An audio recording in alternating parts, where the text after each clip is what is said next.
Iwo for Igbo Ghana in extension Nigeria. I wouldn't represent all of Nigeria as a whole because they can prove before. It was somebody who was a mentor from a distance to so many people. And this recent time of back, I was born in the river. I'm mentoring the people. I'm not more than one. So let me share with you. Obam Nukubi maybe I'm home again on God. Onye wetru di oche na ekwu wetre maybe anga mega ahụ mmadụ ịma ihe awe ezigbo mmadụ nga kwesịrị na emobara mmadụ Chinaga ya ụlọ ezigbo mmadụ ka ọ bụ onye na-awe ezigbo mmadụ ebe anga ga ahụ mmadụ n'ogodo ahụ hand over the fence maka ịbra fence wee ga bata akpọchi mgbe anyị gara o gosiri na ọnwa nne hụrụ anyị n'anya so m na-ekelekwa unu asị ihe nne mkpu ji eme nganga ụmụ mkpu nne mkpu nọ n'ime mkpu ịga na mbara mgbe anyị toro village ịkọ ya mkpu awụsịa nne nọ n'ime nga otu nnọcha nga ụgbọ mkpu ka ụnụ na-eche nne mkpu so na anwụchụrụ anwụchụ ike agwụgwụrụ ọnụ ebere nwụchu ndewo onye isi anwụchụrụ by the special grace of God anyị na-agba mbọ na-ebulite omenala anyị n'ụzọ ije ebile m Ghana for 28 years aga m Ghana 1995 I'm a trader one importer work with manufacturer by the grace of God. August of exactly 11 years no chairs in Ghana.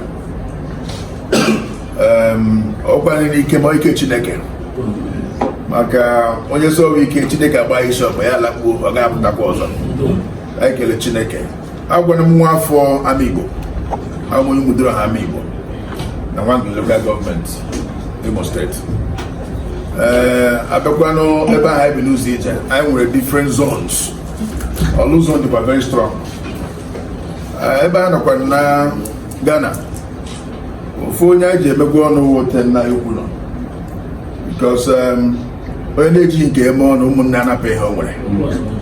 So aga m abata Abuja aga m abịa hụ nna anyị ukwu begasị ya jishi ike n'ọrụ sokwa na congratulation na oche Chineke ebigide ya do anyị le anya ihu ya na ebe ka ọzọ ebe a na-aka hama mana emechara hama anyị mara anyị hama mgbe na-adịghị anya n'aha Jizọs.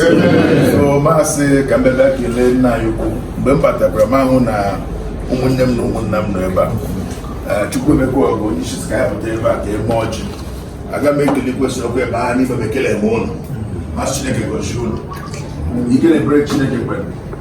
Every year, I celebrate Igbo Yam Festival in Ghana. One of the core values who Okage in Ghana, like a Bamba Monana, and then Igbo Day and New Yam Festival. The work I did with the information on Tojubush Repo, the Hepo Hiwe, Igbo Lucy, Go Maka, now Matomana line. For the name Amurai and Baron, the Agawa of Igbo, Gawa School, Chef Woman. Ụfọdụ kwa ndị amụsị n'ụzọ ije ewuliwe nna anyị ukwu asị mkpogure mgbe mee ihe n'otu o si mee nwe ihe nwe agha na igwe amụchụrụ so all people they can go na mụnwa ga-ekwu hiwe ezi Igbo n'ụzọ ije so ọ ka anyị bulite omenala ụmụazị amụchiri ọhụrụ ka anyị mara ibe ha si marakwa ihe gbasara omenala ka ọ ga-awụ echi asị nwa m isi ole egwu Igbo oshipụta. So n'ike na-ebere Chineke I name every year. Last year, I hosted about 10,000 people because last year, 10 years anniversary of Igbo tour in Ghana. And when they said those are under me, because someone the paramountcy, those are under me. By His grace, I name of man. So next month, 17th of September, Gaokwa, another Igbo Day and Igbo New Year Festival in Ghana. Mreko Hera, Nejiko Hile Neba. No, the Biakura Yoga Mabonwe, your money Daniel to me here. What you saw us? Well, two boys in the back. Many go by Lara, but then map that we're many here. All here go together. Ogasa go you and do I see? We are so brave. I got some boys who are here together. Now go with them. So Muku no be magana because your money here to Anya to we here. So now say let me put invite. Igbo Day 2023 Igbo New Year Festival. Una awuchula amuchu. Ke oga Igbo ga enweke. Oto. Una awuchula. Ewo.